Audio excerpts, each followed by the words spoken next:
Assalamualaikum warahmatullahi wabarakatuh. Perkenalkan, nama saya Rifa Ramayani dengan NIM 202228032. Saya berasal dari jurusan Tadris Bahasa Indonesia, tepatnya semester 6. Jadi, saya akan menampilkan penelitian saya yang berjudul Nama-nama tanaman obat-obatan tradisional Aceh, kajian ekolinguistik. Ini merupakan salah satu kajian di dalam mata kuliah penelitian bahasa yang diampu oleh Ibu Istiqomah MPD. Jadi saya akan membahas tentang dasein atau kenyataan. Masyarakat Aceh memiliki beragam tanaman yang dapat diolah menjadi tanaman obat-obatan tradisional. Namun pengetahuan ini hanya disampaikan secara lisan kepada generasi dan sehingga adanya potensi hilangnya pengetahuan penting ini karena pengaruh gaya hidup yang modern sehingga mengikis praktik tradisional. Kemudian ada dasolen harapan. Jadi untuk mengantisipasi hal tersebut terjadi, maka diperlukannya dokumentasi tentang kosakata nama-nama tanaman obat-obatan tradisional Aceh yang mendalam.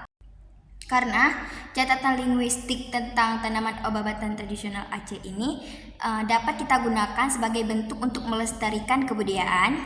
Hal ini dan tidak hanya itu, hal ini juga dapat membantu penelitian ilmiah lainnya seperti etnobotani, farmakognisi, serta bentuk pelestarian budaya. Kemudian celah penelitian di dalam penelitian ini adalah sebagian besar penelitian yang ada hanya berfokus kepada pencatatan nama-nama tanaman serta potensi farmakologisnya. Namun di dalam penelitian ini tidak hanya membahas tentang itu, namun dibahas juga tentang pencatatan nama-nama tanaman. Namun dibahas juga tentang bagaimana masyarakat Aceh secara linguistik mengkategorikan, menamai, dan memahami tanaman obat-obatan tradisional ini. Dan novelty adalah bagaimana masyarakat Aceh secara linguistik mengkategorikan, menamai, dan memahami tanaman obat-obatan tersebut. Jadi novelty di dalam penelitian ini adalah bagaimana masyarakat Aceh secara linguistik mengkategorikan, menamai, dan memahami tanaman obat-obatan tradisional ini. Dan kajian linguistiknya mengungkap bagaimana mengungkap makna leksikal dan konseptual di balik penamaannya. Kemudian teori. Jadi ada dua teori tentang penelitian ini. Yang pertama, teori ekologi dan linguistik oleh Einar Haugen, yaitu dia menciptakan paradigma ekologi bahasa. Dalam pandangannya, ekologi bahasa adalah kajian tentang interaksi bahasa dengan lingkungan. Kemudian teori kedua, yaitu 2 dekade setelah munculnya teori dari Einar Haugen, kemudian Halliday juga memaparkan istilah ekolinguistik pada konferensi AILA. Memaparkan bagaimana sistem bahasa berpengaruh pada perilaku penggunanya. Saya akan menjelaskan tentang data dalam penelitian ini. Data pertama adalah daun capa. Nama latinnya Blumea balsamifera. Bagian yang digunakan adalah daun.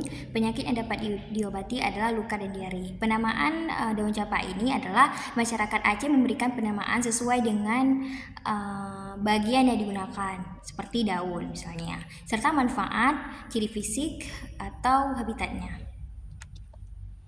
Data yang kedua adalah buah kemude.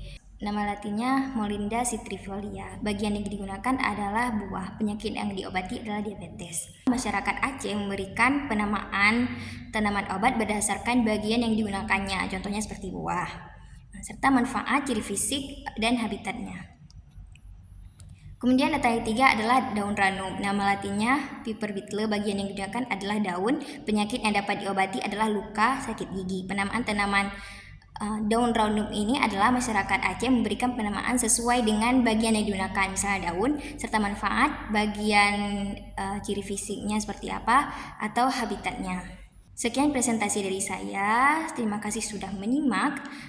Saya akhiri, wabillahi taufiq wal hidayah. Assalamualaikum warahmatullahi wabarakatuh.